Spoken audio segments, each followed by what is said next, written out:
اعوذ باللہ من الشیطان الرجیم بسم اللہ الرحمن الرحیم۔ فرمان رسول اللہ صلی اللہ علیہ وآلہ وسلم ہے کہ ماہ رمضان میں سحر و افطار کے وقت مانگی گئی دعائیں ضرور قبولیت کی منزل پاتی ہیں۔ سبحان اللہ، کیا فضیلت ہے ماہ رمضان کی۔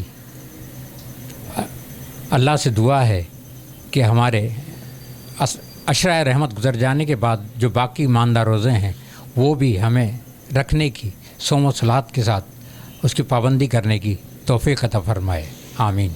ناظرین، پروگرام ماہ سیام اور احساس کے مہمان کے ساتھ میں حاضر یعقوب رشید، اور آج میں ایک ایسی شخصیت کے ساتھ حاضر ہوا ہوں جو فن اداکاری سے وابستہ ہیں، اور ان کے خدمات کا دائرہ تو دو دہائی ہو گئی ہیں، تو اس حوالے سے ان کی خدمات کافی، یعنی ایک سینئر فنکارہ ہیں، اور ان کا نام ہے تھیٹر اور ڈرامہ چینل سے ان کی وابستگی، نام جانا پہچانا ہے۔ تو آج کی ہماری مہمان ہیں عائشہ مہک۔ السلام علیکم عائشہ مہک صاحبہ۔ وعلیکم السلام۔ عائشہ، کیسا محسوس کر رہی ہیں احساس کی مہمان بن کر؟ ماشاءاللہ بہت اچھا لگ رہا ہے۔ اچھا عائشہ، چونکہ ہمارا پروگرام ماہ رمضان کے تعلق سے ہے، تو میرا پہلا سوال تو آپ سے یہ ہے کہ یہ بتائیے گا کہ آپ نے اپنی زندگی کا پہلا روزہ کب رکھا، اور اس سے جڑی کچھ نہ کچھ یادیں بھی ضرور ہوں گی، وہ شیئر کیجیے۔ میں نے اپنی زندگی کا جو پہلا روزہ رکھا تھا مجھے اچھی طرح سے یاد ہے۔ میں تقریباً 6 سال کی تھی، تو مجھے بہت، جیسے امی روزہ رکھتی تھی نا، تو مجھے بھی بڑا شوق تھا کہ میں روزہ رکھوں۔ میں نے امی سے بولا، میں کہا امی مجھے اٹھانا ہے سحری میں، آپ مجھے روزہ۔ امی کہنے لگی آپ چھوٹی ہو، آپ نہیں رکھ سکو۔ میں کہا نہیں، میں رکھ لوں گی۔ تو ضد کر کے امی نے نہیں اٹھایا، مجھے ابو نے اٹھایا، میں نے وہ روزہ رکھا۔ اچھا، جب پہلا روزہ رکھا خوشی بھی ہو رہی تھی کہ میں نے روزہ رکھا ہے، تو جیسے نیت باندھتے ہیں نا، تو میری امی کہنے لگی کہ اب تمہیں نا روزہ باندھنا ہوگا۔ میں کہا کہاں، کیسے باندھیں گے؟ کہنے لگی درخت کے ساتھ باندھنا ہوگا۔ میں کہا پھر کھلے گا کب؟ کہہ رہی جب آپ بڑی ہو جاؤ گی پھر کھولو گی۔ میں کہا تب تک میں کچھ نہیں کھاؤں پیوں گی؟ کہہ رہی کچھ بھی نہیں کھانا پینا ہے۔ تو ہمارے گھر کے باہر ایک درخت لگا ہوا ہوتا تھا، پھر میں ابو کے ساتھ گئی، میں کہا ابو چلو اب میرا روزہ باندھ کر۔ ابو کے لگا آپ خود باندھو گی روزہ؟ تو میں نے وہ روزہ رکھا۔ اچھا، اس کے بعد پھر ہے نا، جیسے جیسے ٹائم تھوڑا گزرتا گیا تو عجیب سی جیسے حالت ہو رہی تھی، بار بار امی کی طرف دیکھ رہی، امی بار بار پوچھی، کہہ رہی زندہ ہو مر گئی؟ میں کہا امی زندہ ہوں۔ تو وہ روزہ ابھی بھی مجھے یاد آتا ہے۔ اور آج جب میری بیٹی نے روزہ رکھا تو اس کی بھی سیم میرے جیسی کنڈیشن تھی، پہلا روزہ تھا اس کا، تو میں بھی اس کو بار بار، مجھے امی کے الفاظ یاد آ رہے ہیں، میں اس سے پوچھوں، میں کہا خوشی زندہ ہے مر گئی؟ تو کہہ رہی امی میں زندہ ہوں۔ تو پہلا روزہ میں نے 6 سال کی عمر میں رکھا تھا۔ اچھا، یہ بتائیے گا عائشہ کہ آپ نے شوبز سے جو وابستگی اختیار کی، کیا اس کے عوامل تھے، کیا وجوہات تھی؟ شوبز کی طرف کیوں آئی اور ایکٹنگ کو کیوں اپنایا؟ اصل میں ایکٹنگ کا شوق مجھے نہیں تھا، میری امی کو تھا، کہ ان کی خواہش تھی کہ میں آرٹسٹ بنوں۔ تو کچھ گھر کے حالات بھی ہمارے صحیح نہیں تھے، میرے ابو کی بھی ڈیتھ ہو چکی تھی، سب سے بڑی گھر میں تھی، تو اتنا کوئی وسائل نہیں تھا ہمارے پاس۔ تو بس ایسے ہی میں سیلز میننگ کرتی تھی۔ ہماری ایک ٹیم تھی، ذوالفقار لاٹھی ہیں، کیمرہ مین تھے وہ، تو ان کے ساتھ میں نا، ان کی وائف کے ساتھ ڈور ٹو ڈور سیل وغیرہ کرتی تھی نا، تو انہوں نے بولا کہ ایک فلم کی اوپننگ ہے تو وہاں پر چلنا ہے، پوری جتنی بھی ٹیم کی لڑکیاں تھیں ان سب کو لے کر گئے۔ تو میں نے امی سے بولا، میں کہا امی اوپننگ ہو رہی ہے فلم کی، ذوالفقار بھائی جا رہے ہیں، انہوں نے مجھے بھی بولا ہے۔ تو میری امی نے بولا جا، اللہ کرے گا تو سلیکٹ ہو جائے گی۔ تو میں جب وہاں پر گئی، اچھا میں اس ارادے سے نہیں گئی تھی کہ میں سلیکٹ ہو جاؤں، میں اس لیے گئی تھی، میں کہا دیکھوں یہ اوپننگ ہوتی کیا ہے، مجھے پتہ بھی نہیں تھا اوپننگ کا۔ تو میں بس دوستوں کے ساتھ چلی گئی وہاں پہ۔ تو وہاں پر میرے جو ہسبینڈ تھے غلام نبی راہی مرحوم، وہ آڈیشن لے رہے تھے لڑکیوں کے، تو فرسٹ ٹائم میری ان سے وہاں پر ملاقات ہوئی۔ میری ایج بھی چھوٹی تھی، 12 سال کی تھی تب میں۔ تو اس میں نے آڈیشن تو نہیں ہوا، لیکن انہوں نے خود ہی مجھے سلیکٹ کر لیا اپنی فلم کے لیے۔ تو وہ فلم تو ریکارڈ نہیں ہوئی کمپلیٹ، لیکن اس کے بعد مجھے پہلا جو ڈرامہ ملا، اسٹیج ڈرامہ، راجہ سید کی ڈائریکشن میں نے پہلا اسٹیج ڈرامہ کیا تھا۔ ہاں، راجہ سید کی ڈائریکشن میں پہلا اسٹیج ڈرامہ کیا، رائٹر غلام نبی راہی تھے میرے ہسبینڈ۔ تو اس طرح سے پھر جب میں نے کام کیا تو مجھے اچھا لگا، تو اس طرح سے پھر میں مستقل اس فیلڈ میں آ گئی. ویسے اصل مجھے گانے کا شوق تھا لیکن گلوکارہ نہیں بن سکی, میں آرٹسٹ بن گئی ہوں. میں آپ نے مفصل انداز میں بتایا اپنی ابتدائی فنی زندگی کے حوالے سے. اچھا یہ بتائیے گا کہ آپ نے تعلیمی سلسلے کو کہاں تک رکھا اور کب جو ہے یہ جو ہے اس کو موقوف کیا یا کہ وہ کہاں تک جاری رہا؟ تعلیم میں نے زیادہ نہیں کی ہے. میں نے انٹر کیا ہے, میٹرک میں نے کیا تھا ریگولر. اس کے بعد میں نے پرائیویٹ تعلیم شروع کی کیونکہ میرے اوپر ذمہ داریاں زیادہ آ گئی تھیں. چھوٹی ایج میں ابو کا انتقال ہو گیا, گھر میں سب سے بڑی میں تھی اور سارے بہن بھائی میرے چھوٹے تھے. ابو کے جانے کے بعد میری امی جو ہیں بیمار رہنے لگ گئی تھیں, تو لازمی اب بہن بھائیوں کی ذمہ داری, اور کوئی ہمارے خاندان میں کوئی ایسا نہیں تھا جو مجھے کوئی سپورٹ کر سکے. تو اس وجہ سے مجھے اپنی تعلیم کو ادھورا چھوڑنا پڑا. ہاں کہ پڑھائی کا مجھے بہت شوق تھا اور ماشاءاللہ پڑھائی میں بہت اچھی بھی تھی. فرسٹ سے لے کر میں نے 6 کلاس تک مجھے اچھی طرح سے یاد ہے کہ میں نے فرسٹ پوزیشن ہی لی ہے. اور اس کے بعد جیسے جیسے حالات میرے تھوڑے ہو گئے تو ڈپریشن کا شکار ہوتی گئی میں, اور ذہن میں بس یہ گھر کی ذمہ داری, بہن بھائیوں کے فرائض, ماں کی بیماری, تو وہ مجھے اکیلی کو جیسے نہ کرنا تھا. تو اس وجہ سے مجھے پڑھائی سے پیچھے ہٹنا پڑا اور پھر اس فیلڈ میں آ گئی. اس فیلڈ میں آنے کے بعد تو بالکل بھی ٹائم نہ دے سکی میں, اور اس وجہ سے بس انٹر ہی کر سکی ہوں میں. غلام نبی راہی ایک جانا مانا نام ہے شعبہ تحریر ڈائریکشن کے حوالے سے. ایسی ان میں کیا خوبیاں دیکھی کہ انہیں اپنا جیون ساتھی جو ہے منتخب کیا آپ نے؟ اصل میں جب میں اس فیلڈ میں آئی تھی تو میں بتا چکی ہوں کہ کافی غربت تھی ہمارے پاس. بہت برے حالاتوں سے میں گزر رہی تھی کیونکہ ابو کا بھی انتقال ہو چکا تھا, میری امی بھی بیمار رہتی تھی, چھوٹے بہن بھائی تھے. تو جب میں اس فیلڈ میں آئی وہی میرے استاد ہیں, انہوں نے مجھے سکھایا اور آج میں اس منزل پر ہوں ان کی وجہ سے ہوں. تو ان میں ایک عادت جو تھی نا مجھے یہ تھا کہ انہوں نے جہاں مجھے اپنوں کی ضرورت تھی نا وہاں پر مجھے راہی نے بہت سپورٹ کیا. کبھی بھی مجھے اکیلا نہیں چھوڑا کیونکہ میری امی کی کنڈیشن ایسی ہوتی تھی کہ وہ 15 دن گھر میں ہوتی تھی, 15 دن ہے نا وہ ہاسپٹل میں ہوتی تھی. اور کبھی کبھی تو ایسے ہمارے حالات ہو جاتے تھے کہ ہمارے پاس کھانے کے لیے بالکل کچھ بھی نہیں ہوتا تھا. تو پتہ نہیں کس طریقے سے اس بندے کو پتہ چل جاتا تھا, جس دن ہمارے گھر میں کچھ نہیں بنتا تھا اس دن یہ خود ہی آ جاتے تھے راشن وغیرہ لے کر اور آ کر بیٹھ جاتے تھے میری امی کے پاس ہنسی مذاق. اور جس دن یہ گھر پر نہیں آتے تھے میری امی بھی اداس ہو جاتی تھی, پوچھتی تھی کہ آج راہی کیوں نہیں آیا. تو میں کہتی امی کسی کام وغیرہ, اور جس دن بس اسی دن یہ آ جاتے. اور کافی انہوں نے مجھے سپورٹ کیا. میری امی کا انتقال جو ہوا تھا وہ بھی انہی کی گود میں ہوا تھا. تو میری امی نے یہی بولا, تب ہماری شادی نہیں ہوئی تھی, تو میری امی نے یہی بولا کہ بیٹا میری زندگی اب پوری ہے, اب جو کچھ بھی ہے میرے بچوں کا اب تم ہی ہو, میرے بچوں کا اور کوئی بھی نہیں ہے. میرے یوں سمجھو جو میرے بچے چھوٹے ہیں اب ان کو تمہیں ہی سنبھالنا ہے, ان کی ذمہ داری تمہیں لینا. بھلے وہ تمہیں دھکے مار کے گھر سے نکالیں, کچھ بھی کریں, لیکن اب تمہیں باپ بن کر ان بچوں کو پالنا بھی ہے, ان کی شادیاں بھی کرانی ہے. اور واقعی اس بندے نے وہ کیا جو ایک باپ کی ذمہ داری اس نے نبھائی.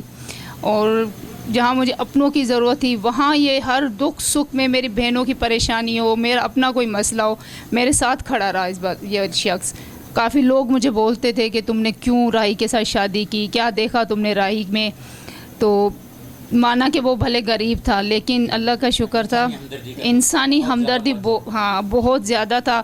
اور اس نے میری ماں سے کیا ہوا وعدہ نبھایا. اور ہاں کیونکہ وہ میرے اتنی مجھے فکر نہیں ہوتی تھی میرے بہن بھائیوں کی جتنی اس کو ہوتی تھی. آگے لڑتے بھی تھے, جھگڑتے بھی تھے, پھر بھی کوئی بھی چیز ہو یا کچھ بھی ہو اس کی فکر, ارے پتہ نہیں آج اس نے کچھ کھایا ہوگا, پتہ نہیں کس حال میں ہوں گے, پتہ نہیں کیسے ہوں گے, بس انہی کا ہی سوچتے رہتے تھے. اور اللہ کا شکر ہے کہ میری بہنوں کی شادی 3 بہنوں کی شادی اس نے اپنے ہاتھوں سے کروائی. ابھی میرے بھائی کی شادی تھی تو اس کا بھی رشتہ کروانا تھا, تو خدا کو وہ منظور نہیں تھا, ہاسپٹل میں تھے وہ. تبھی وہ مجھ سے یہی کہہ رہے تھے کہ جا تو جا کر ہے نا بھائی کا رشتہ کر آ جا. میرا بھائی کہہ رہا نہیں ادا تو صحیح ہو جائے گا پھر چلیں گے. لیکن وہی حسرت تھی ان کی کہ وہ یہی کہہ رہے تھے کہ نہیں میں ٹھیک ہو جاؤں گا, تمہاری شادی میں ہی کرواؤں گا, کیونکہ میں نے امی سے وعدہ کیا ہوا ہے. آخری ٹائم میں بھی اس نے میرے بھائی کو یاد کیا اور اس کو ہی بلایا کہ شاید کچھ کہنا چاہتے تھے لیکن کہہ نہیں پائے, اور اللہ میاں کو پیارے ہو گئے وہ. بس اسی وجہ سے, اسی ہمدردی کی وجہ سے وہ شخص جو تھا میرے بہت قریب تھا. کیونکہ ماں کے بعد میں نے جو سارے رشتے اپنے رکھے تھے اسی میں رکھے تھے. کبھی کبھی ہم دونوں بیٹھ کے باتیں کرتے تھے نا تو کبھی میں اس کو بھائی بول دیتی تھی, کبھی وہ مجھے بہن بول دیتا تھا, کبھی میں امی ابا بولتی, وہ امی جیسے بہن. ہاں نہیں بے خیالی میں نہیں, سارے وہ مجھے کہتا تھا میرے سارے رشتے تمہارے ساتھ ہیں اور تمہارے سارے رشتے میرے ساتھ ہیں. ہاں تو بہن بھائی دوست امی ابو سب جو بھی رشتے تھے نا, ہم دونوں نے ایک دوسرے میں بنائے ہوئے تھے. اچھا عائشہ, بہت مفصل انداز میں اور بڑی دلچسپ داستان ہے آپ کی, اور بلا شبہ یہ ایک بڑے انسان کی علامت ہے, نشانی ہے جو آپ نے غلام نبی کے حوالے سے بتائی. تو یقیناً ایسا بنتا تھا, ایسے لوگ بہت کم پائے جاتے ہیں جن میں انسانیت کا اس طرح کا جذبہ موزن ہو اور وہ اتنے مخلص اور اخلاص کے ساتھ جو ہے کسی کا ساتھ دے سکیں. اچھا عائشہ, غلام نبی کے ساتھ جو وقت گزرا اور ان کے بعد کا جو وقت گزر رہا ہے, اس کو آپ کس طرح اس میں ایک فرق محسوس کرتی ہیں؟ اصل میں جو راہی کے ساتھ میرا وقت گزرا, دکھ سکھ لڑائی جھگڑا سب ہم دونوں نے ایک ساتھ ہی نبھایا. تو جب میں جاتی تھی ان کے ہوتے ہوئے کہیں جاتی تھی پروگرام وغیرہ میں نا, تو مجھے کوئی ٹینشن نہیں ہوتی تھی, کوئی وہ نہیں ہوتا تھا. بس مجھے پتہ تھا کہ میرے سر پہ ایک سایہ ہے, میرا بیٹھا ہوا ہے, وارث میرا بیٹھا ہوا ہے. تو بالکل بہادر بن کر, اور ان کو بھی میرے اوپر جو تھا نا بہت بھروسہ تھا. وہ کہتا تھا کہ جب تم گھر سے باہر نکلتی ہو تو ایسا لگتا ہے کہ تم میری بیوی نہیں ہو, میرا بھائی گھر سے باہر گیا ہے, میرا باپ گھر سے باہر گیا ہے. بھروسہ تھا. اگر 4 بندوں کے ساتھ بیچ میں بیٹھی بھی ہوتی تھی, باتیں بھی کرتی تھی, ہنسی مذاق بھی کرتی تھی, انہوں نے کبھی مجھے نہیں بولا کہ تم نے اس کے ساتھ مذاق کیوں کیا. اور اللہ کا شکر ہے ان کی وجہ سے آج پوری فیلڈ میں میری عزت ہے. ہر کوئی مجھے, ہاں ہر کوئی مجھے بہن بھی بلاتا ہے, امی بھی بلاتا ہے, بھابھی بھی بلاتا ہے. اور مجھے خوشی ہوتی ہے کہ میں ایک ایسے انسان کی بیوی تھی کہ جس نے اس فیلڈ میں دولت تو نہیں کمائی, عزت کمائی, اور وہی عزت اس نے مجھے دی. لیکن ان کے جانے کے بعد اب جو میرا وقت گزرا ہے, ان کو 7 مہینے ہو گئے جانے کے بعد, تو میں یہی کہتی ہوں کہ وہ جیسے بھی تھے نا میرے ساتھ تھے, اچھے تھے, جاتے نہیں. کیونکہ مجھے کافی ایسے مسائل کو فیس کرنا پڑ رہا ہے جو میں نے کبھی سوچا نہیں تھا. کافی لوگوں کی نظریں بھی دیکھتی ہوں میں, کافی لوگوں کے رویے بھی میں نے محسوس کیے ہیں. تو ذمہ داریاں ساری آپ پر وہی ہے. لیکن شوہر کا جو سہارا ہوتا ہے نا وہ بہت بڑا ہوتا ہے, بہت بڑا ہوتا ہے.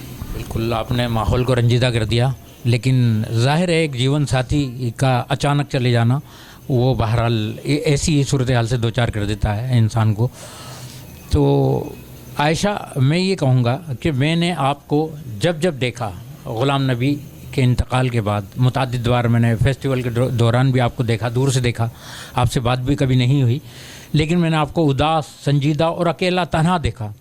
تو کیا یہ غلام نبی سے بچھڑنے کی وجوہات تھی, یا یہ آپ کا مزاج ہے شروع سے کہ آپ بالکل گو کہ آپ کو ڈرامہ مل گیا تھا, اس کے بعد بھی میں نے آپ کو وہاں اکیلے ہی پایا, زیادہ کسی بھیڑ میں جھمگٹے میں نہیں پایا, کسی سے ہنستے ہوئے نہیں دیکھا.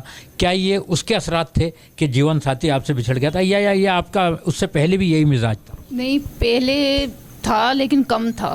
پہلے رہتی تھی میں لوگوں کے ہجوم میں ساتھ مل جل کے, لیکن اتنا نہیں ہوتا تھا. لیکن اس کے جانے کے بعد میں نے خود کو بالکل اکیلا کر دیا, صرف اس بات کی وجہ سے کہ شاید لوگ پتہ نہیں کیا سوچیں گے کہ شوہر کے جانے کے بعد یہ بالکل چینج ہو گئی ہے, یا اس کی تبدیلیاں آ گئی ہیں, یا کسی اور طرف جا رہی ہے, اس وجہ سے. ہاں, تو اس وجہ سے. اور میری شروع سے ہی عادت رہی ہے, میں اپنے کام سے کام رکھتی ہوں, میں زیادہ کسی کے اندر گھستی نہیں ہوں, نہ کسی کے ذاتی مسائل میں انٹرفیئر کرتی ہوں. ہاں, اگر کوئی ہنس کے بات کر لے, ہنسی مذاق بھی کرتی ہوں میں سب سے, اگر کوئی ہنسی مذاق کر لے تو کر بھی لیتی ہوں, اگر نہیں کرتے تو پھر میں سائڈ میں ہی جا کر ہو جاتی ہوں. لیکن راہی کے جانے کے بعد میں نے خود کو اور زیادہ اس طرف کر لیا ہے. اچھا عائشہ, یہ بتائیں, راہی کے جانے کے بعد ظاہر ہے آپ کی جو فیلڈ میں ایکٹیویٹیز یقیناً آپ کو بڑھانی پڑ گئی ہوں گی اپنے معاشی معاملات کو سلجھانے کے لیے, تو آپ یہ کس طرح مینیج کر رہی ہیں؟ بچے بھی آپ کے ساتھ ہیں, ایک طرف بچے ہیں, جیسا کہ آپ نے ابھی تذکرہ کیا کچھ دیر پہلے کہ بچی ضد کر رہی تھی, میں اس کو ساتھ نہیں لائی, تو کس طرح مینیج کر رہی ہیں آپ؟ یقیناً آپ ایک کٹھن صورتحال سے 2-4 ہوں گی, تو کیسے کر رہی ہیں آپ یہ سب؟ اصل میں میرے لیے یہ کافی مشکل مرحلہ ہے, کیونکہ پہلے جب میں جاتی تھی تو راہی ہوتا تھا پیچھے گھر پہ, یا حیدرآباد میں ہوتے تھے تو بچوں کو ساتھ دے کر جاتی تھی, یا کہیں جانا ہوتا تھا تو وہ ہم دونوں ساتھ ہوتے تھے, تو چھوٹے بچے ساتھ بھی ہوتے تھے. لیکن ان کے جانے کے بعد یہ ہے کہ اللہ کا شکر ہے کہ پیچھے میری سسٹر ہیں جو بچوں کو سنبھال لیتی ہے, اور میری بڑی لڑکی ہے ماشاءاللہ سے 12 سال کی ہے, اس میں بھی اتنی عقل آ گئی ہے. مشکل تو ہوتا ہے مجھے, کیونکہ چھوٹی والی جو میری بیبی ہے وہ ابھی بھی مجھے بہت تنگ کرتی ہے, کیونکہ وہ اپنے باپ سے زیادہ قریب رہی ہے. تو اس کو اگر میں کہیں چھوڑ کر جاتی ہوں تو وہ زیادہ تنگ کرتی ہے, اور اکثر اپنے باپ کو یاد کرتی ہے, روتی رہتی ہے کہ ابو کب آئیں گے, ابو کہاں چلے گئے, ابو آ رہے ہیں, یا ابو نے فون کیا ہے وہ آنے والے ہیں. تو اس کی وجہ سے میں زیادہ پریشان رہتی ہوں. تو اگر باہر کا جیسے میرا کوئی پروگرام ہوتا ہے, 3-4 دن جانا ہوتا ہے یا 1 ہفتے کے لیے جانا ہوتا ہے, تو میں کوشش کرتی ہوں کہ اس کو اپنے ساتھ لے کر جاؤں. باقی جو باقی بچے ہوتے ہیں گھر میں تو پیچھے بہن ہے, وہ ان کو سنبھال لیتی ہے. بس اب کیا کریں, کرنا تو ہے نا. اچھا عائشہ, میں نے آپ کو گزشتہ دنوں کچھ ڈراموں میں دیکھا تو زیادہ تر آپ ایک مظلوم لڑکی کے روپ میں نظر آئیں, کہ یہ محض اتفاق تھا یا یہ کہ آپ کی شخصیت کو دیکھ کر ہمارے رائٹر یا ڈائریکٹر زیادہ تر آپ کو ایسے ہی کرداروں میں منتخب کرتے ہیں, یعنی آپ زیادہ تر روتی ہوئی نظر آئیں مجھے ہر ڈرامے میں. تو کل ایک انٹرویو تھا ایک نیو ٹیلنٹڈ فنکارہ ان کا کشور جبی کا, انہوں نے بھی آپ کا تذکرہ کچھ اس انداز میں کیا کہ میں ان سے بھی کچھ سیکھنا چاہتی ہوں کہ اتنی آسانی سے ان کی آنکھوں میں آنسو کیسے آ جاتے ہیں. تو میں بھی آپ سے یہ پوچھنا چاہتا ہوں کہ کیا ایسا کیا وہ ہے کہ آپ جو ہے ایک مظلوم کا ہی کردار آپ سے کروایا جا رہا ہے, اور آپ کا رونا بھی بڑا ریئل ہوتا ہے, یہ دیکھا گیا ہے. اصل میں کافی لوگ مجھ سے یہی کہتے ہیں کہ شاید اپنی ریئل لائف کو یاد کر کے روتی ہو. دکھ تو ہر انسان کی زندگی میں ہوتے ہیں, لیکن یہ ابھی سے نہیں, شروع سے ہی میرے اندر یوں سمجھ لے ایک ٹیلنٹ ہے. کیونکہ ٹریجڈی تو میری زندگی میں شروع سے ہی رہی ہے, کیونکہ بچپن میں چھوٹی عمر میں ابو کا انتقال ہو گیا, پھر امی بیمار رہنے لگی. جب میری بہن 2.5 سال کی تھی پھر امی کا بھی انتقال ہو گیا, بہن بھائیوں کو سنبھالنا. تو جب انسان کی ریئل لائف میں اتنی ٹریجڈی ہو اور پھر وہ جب کریکٹر کے اندر آ جاتا ہے تو وہ پچھلا ماضی جو ہوتا ہے اس کے ذہن میں آ جاتا ہے, پرفارم کا ہاں اثرات پڑتے ہیں, تو اس لیے رونا آ جاتا ہے. اور میں نے یاد نہیں ہے مجھے میں نے کبھی کوئی شوق چنچل کردار کیا ہو یا کیا. چینل پہ بھی مجھے جو بھی ملا ہے یہی رونے دھونے والا ملا ہے, اسٹیج پہ بھی یہی ملا ہے. میں رو کر تھک گئی ہوں, کبھی کبھار تو میری آنکھوں میں سے آنسو بھی نہیں نکلتے, لیکن جذبات وہی ہوتے ہیں. تو میں کہتی ہوں میں ریئل لائف میں بھی اتنا روئی ہوں, ڈراموں میں بھی مجھے اتنا رلایا گیا ہے کہ بس کچھ کہہ نہیں سکتی ہوں میں, کہ روتے روتے میری زندگی ایک رونا بن گئی ہے. عائشہ, آپ نے اب تک جو کردار ادا کیے, چاہے وہ چینل کے ڈراموں کے لیے کیے ہوں یا تھیٹر کے حوالے سے کیے ہوں, ایسے کردار جنہیں آپ یہ کہتی ہوں کہ ان میں واقعی جو ہے میں نے بہت اچھا کام بھی کیا ہے, اور اس کے توسط سے میں نے ہمارے معاشرے کی جو مظلوم خواتین ہیں یا ہمارے معاشرے کی خواتین, کسی بھی طبقے کی خواتین کی نمائندگی کی ہے, بھرپور اور مؤثر نمائندگی. ایسا کوئی کردار؟ ایسے میں نے کافی سارے کردار کیے ہیں. زیادہ تر جو ہمارے NGOs کے تھیٹر ہوتے ہیں عورتوں کے اوپر جو ہوتے ہیں, ابھی کچھ دن پہلے جو میں نے کیا تھا سلیم گڈو صاحب کا ڈرامہ, تو بے حیا, اس میں بھی جو ہمارے معاشرے میں ہوتا ہے ایک عورت کے ساتھ, ایک بہن کے ساتھ ہوتا ہے, وہی ایک کردار تھا. لیکن اس میں ایک عورت کو, جو میرا کردار تھا, مجھے ایک مضبوط لڑکی دکھایا گیا ہے کہ میں اپنے بھائیوں ہاں ڈٹ جاتی ہے. وہ اس لیے کیونکہ میں پڑھی لکھی ہوں. اگر میں اس جگہ پر اگر میں ایک جاہل لڑکی دکھائی جاتی تو ہو سکتا ہے میں اب سر جھکا لیتی اپنے بھائی اور باپ کے فیصلے پر. لیکن میں کیونکہ پڑھائی کرنے سے انسان کے اندر شعور آتا ہے, پڑھی لکھی لڑکی دکھائی گئی ہوں. اور زیادہ تر مجھے ایسے ہی کردار ملے ہیں کہ میں نے ریئلٹی میں, وہ ایکٹنگ نہیں ہوتی ہے میرے سے. میں کہتی ہوں کہ ہر کردار میں کروں جس میں ریئلٹی ہو. اور جب عورتیں وہ دیکھتی ہیں, میری پرفارمنس دیکھتی ہیں, اور جب اسٹیج پہ چڑھ کر آتی ہیں مجھے مبارکباد دیتی ہیں, مرد حضرات ہو یا لیڈیز ہو, تو یہی بولتی ہیں کہ تمہارا کردار دیکھ کر ہمیں اپنی زندگی یاد آ گئی. تو مجھے بہت خوشی ہوتی ہے کہ میں, اللہ میاں نے مجھے اس قابل بنایا ہے کہ میں جو کام کرتی ہوں, جو لوگوں کو دکھانا چاہتی ہوں, سمجھانا چاہتی ہوں, وہ میری پرفارمنس سے وہ لوگ سمجھ جاتے ہیں. مجھے بہت خوشی ہوتی ہے اس طرح سے. ہر آرٹسٹ جو ہے اپنے کسی سینئر کو رول ماڈل ضرور بناتا ہے, وہ آئیڈیل بناتا ہے, اور اسی کے نقش قدم پہ چل کر اپنے کام کا تعین کرتا ہے کہ مجھے ایموشنل اداکاری کرنی ہے تو کس انداز سے کرنی ہے, مجھے لائٹ کیریکٹر کرنا ہے تو کس طرح کرنا ہے. تو آپ کے نزدیک یا آپ کی نظر میں ایسے کون آپ کے نظر میں آپ کے سے پہلے کے سینئر آپ کے رول ماڈل رہے ہوں جن کو آپ فالو کرتی ہوں, خواتین فنکار ہیں؟ میرا ٹی وی پہ بھی انٹرویو ہوا تھا, یہی سوال ہوا تھا مجھ سے, تو میں نے اس میں یہی کہا تھا اسٹیج حیدرآباد کی جو ایک آرٹسٹ ہیں جن کو میں اپنی روحانی استاد مانتی ہوں, سدرا شیخ, میں ان کی بہت عزت بھی کرتی ہوں, اور میں نے ان کے ساتھ جب بھی کام کیا ہے مجھے اچھا لگا ہے اور کافی خوشی محسوس ہوتی ہے.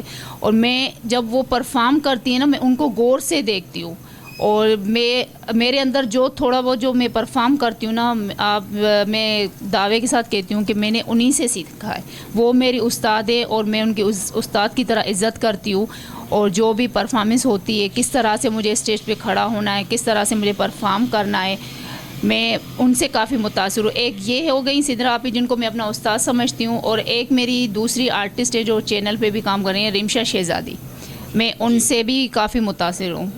تو اس کو بھی دیکھ کر, ہاں کہ وہ مجھ سے جونیئر ہے لیکن اللہ میاں نے اس کے اندر ٹیلنٹ بہت دیا ہے. وہ ہاں ان میں وہ تو میں اس کو بھی دیکھ کر, ضروری نہیں ہے کہ انسان اپنے کسی سینئر سے سیکھے, کبھی کبھی جونیئر بھی ایسا کام کر جاتا ہے کہ وہ دل پہ لگتا ہے. اور رمشا میں وہ ہے بات, اس میں وہ چیز ہے, وہ کس طرح سے کردار کو پرفارم کرتی ہے, اس کی ڈائلاگ ڈلیوری, اس کا اسٹیج پہ چلنا, اس کے فیس کے جو ایکسپریشن ہوتے ہیں, میں رمشا سے بھی سیکھتی ہوں. اور جو میری استاد جو ہے روحانی استاد ہے وہ سدرا شیخ ہیں. اچھا, اسی طریقے سے جس طرح آپ نے فیمیل فنکاروں سے متعلق اپنی رائے کا اظہار کیا, کچھ میل فنکار جن سے بہت اچھی کیمسٹری بنتی ہو, ان کے ساتھ کام کرنے میں لطف آتا ہو, کوآپریٹیو آرٹسٹ ہوں, اور ان سے آپ کو ایک حوصلہ ملتا ہو کہ ہاں ان کے ساتھ کام کرنے میں اچھا بھی لگتا ہے اور یہ حوصلہ بھی دیتے ہیں. اچھا, میل آرٹسٹوں میں ایک تو سر اسرار لغاری صاحب ہے, ان کے ساتھ کام کرنے میں اچھا لگتا ہے. دوسرے رفیق عیسانی صاحب ہو گئے. اور رہی بات کیمسٹری کی, تو وہ جو میری زیادہ میچ ہوتی ہے وہ نظر رونجھو صاحب ہے. ان کے ساتھ میں نے بہت کام کیا, اسٹیج پہ, فلم پہ, ٹی وی پہ بہت کام کیا ہے. تو میری ان کے ساتھ جو ہے نا ملتی ہے کیمسٹری, تو مجھے پتہ ہے کہ اب یہ کیا کرنے والا ہے اور مجھے کیا کرنا ہے. اب اس نے یہ اس طریقے سے پرفارم کیا, مجھے اس طریقے سے پرفارم کیا ہے. یہ 3 آرٹسٹ جو ہیں جن کے ساتھ میں کام کرتی ہوں, اور مجھے پتہ ہے اب سر رفیق کے ساتھ میں نے کام کیا تھا, عمر ماروی ڈرامہ کیا تھا, کہ مجھے پتا تھا کہ سر رفیق کر رہے ہیں اور مجھے کس طریقے سے پرفارم کرنا ہے. وہ ہمارا ڈرامہ بھی ماشاءاللہ بہت اچھا رہا تھا. میں نے ماروی کا کردار کیا تھا, انہوں نے عمر بادشاہ کا کردار کیا تھا. تو ان 3 آرٹسٹوں کے ساتھ جو ہے نا کام کرنے میں مجھے بہت اچھا لگتا ہے اور کافی جیسے نا مزہ بھی آتا ہے. اچھا عائشہ, آپ نے ایک ڈرامے کی ڈائریکشن بھی کی, تو یہ ڈائریکشن کا تجربہ غالباً غلام نبی راہی کے بعد آپ نے ہی ڈائریکشن یہ سنبھالی تھی, اس سے قبل تو آپ نے کوئی ڈائریکشن نہیں کی تھی؟ یہ پہلا ہی ڈرامہ تھا یا اس سے پہلے؟ اسٹیج کا میرا پہلا ڈرامہ تھا ڈائریکشن میں.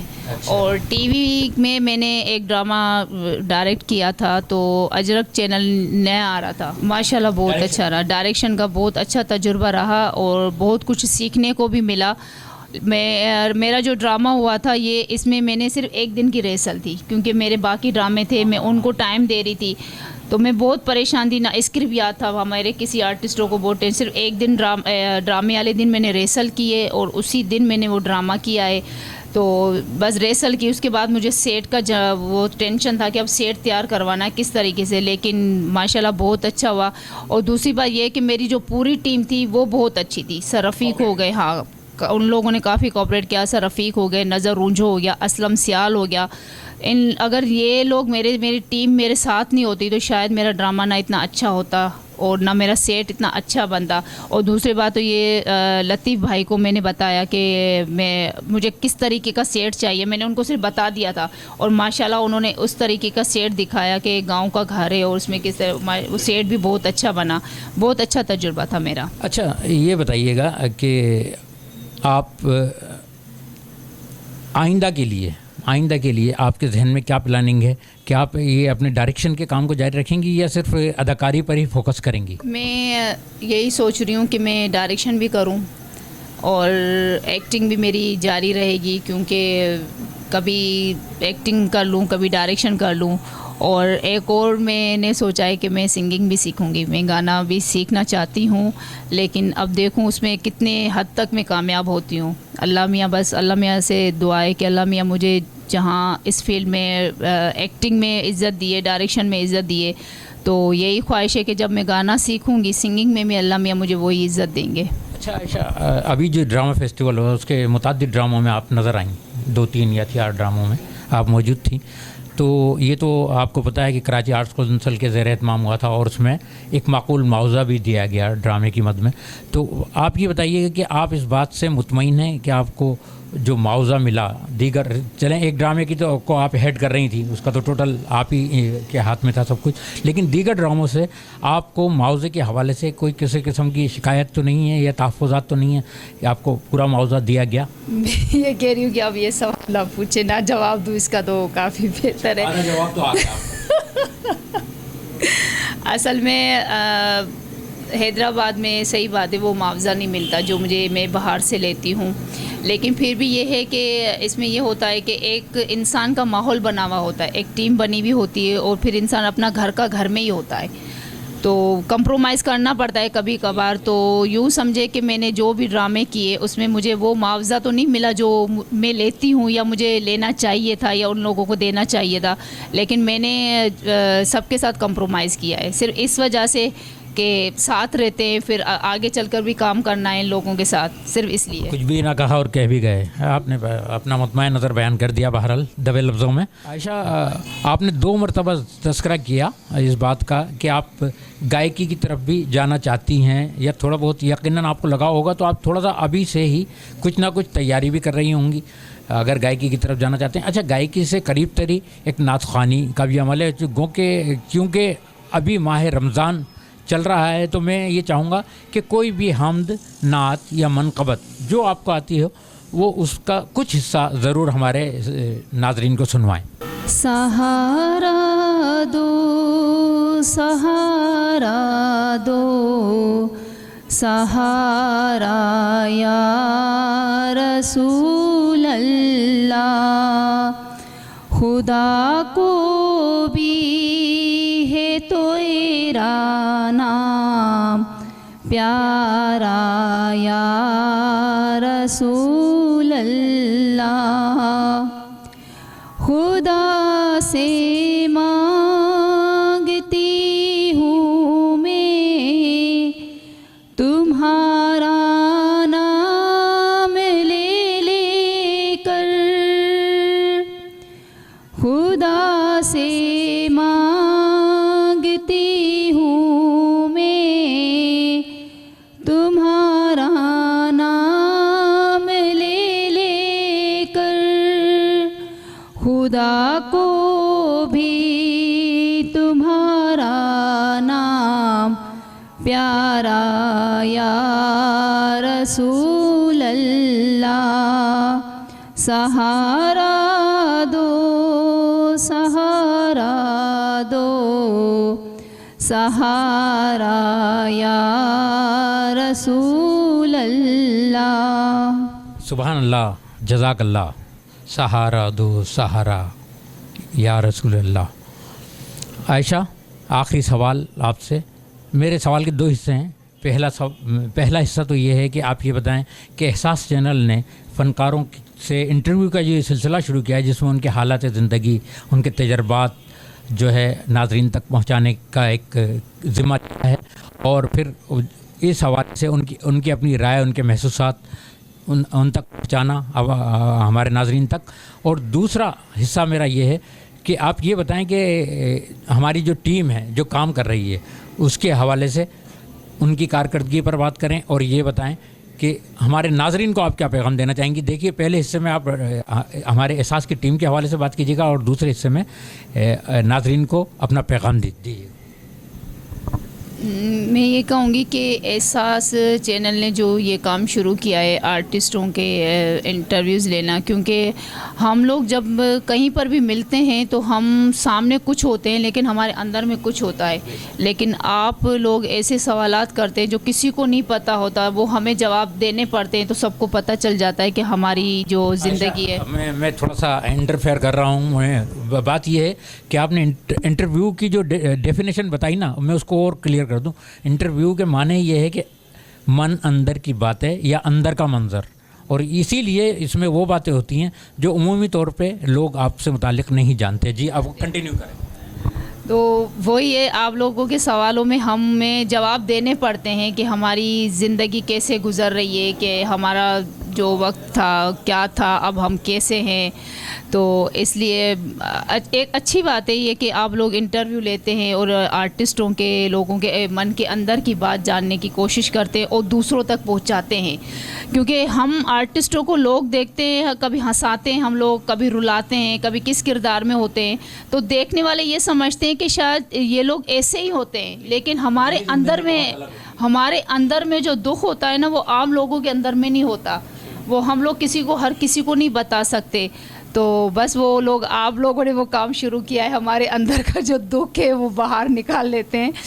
اور ماشاءاللہ سے احساس کی جو پوری ٹیم ہے، اللہ میاں میری دعا ہے کہ احساس چینل کو رب العالمین ترقی دے، بہت آگے لے جائے اور اس ٹیم کو کامیاب بھی کرے، اور اسی طرح سے انٹرویو کرتے رہے. ماشاءاللہ سے بہت اچھا لگا مجھے یہاں پر آ کر، اور آپ لوگوں کے اور ناظرین کو پیغام بس یہی دوں گی کہ آپس میں پیار محبت کے ساتھ رہیں، کیونکہ یہ دنیا فانی ہے، لیکن کبھی بھی اپنوں کا ساتھ نہیں چھوڑیں، اپنوں کے ساتھ رہیں ہمیشہ.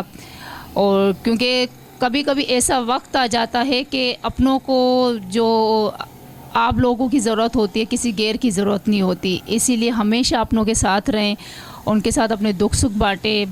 یہ دور ایسا آ گیا ہے کہ لوگ کہتے ہیں کہ ہم صرف اپنی ہی کریں، لیکن میں یہ کہتی ہوں کہ پیسہ ہی سب کچھ نہیں ہوتا، جو کچھ بھی ہوتا ہے خون کے رشتے ہوتے ہیں. پیسہ ہی سب کچھ نہیں ہوتا، دراصل حقیقتاً خون کے رشتے بہت اہمیت کے حامل ہوتے ہیں. بلا شبہ آج کی مہمان تھی عائشہ مہک، جن سے ہم نے ان کے حالات زندگی، ان کے تجربات، تلخ و ترش باتیں، اور ان کے جو فن اداکاری سے حوالے سے انہوں نے جو کچھ محسوس کیا، جو کچھ دیکھا، جو کچھ برتا، اس پر بڑی تفصیل سے اپنی رائے کا اظہار کیا. ناظرین، کل پھر کسی شخصیت کے ساتھ ہم حاضر ہوں گے، لیکن جانے سے پہلے آپ سے ریکویسٹ ہے کہ دیکھتے رہیے احساس نیوز. سبسکرائب کیجئے، لائک کیجئے اور اپنے ریمارکس ضرور پاس کیجئے. اجازت دیجئے یعقوب رشید کو. شکریہ. خدا حافظ.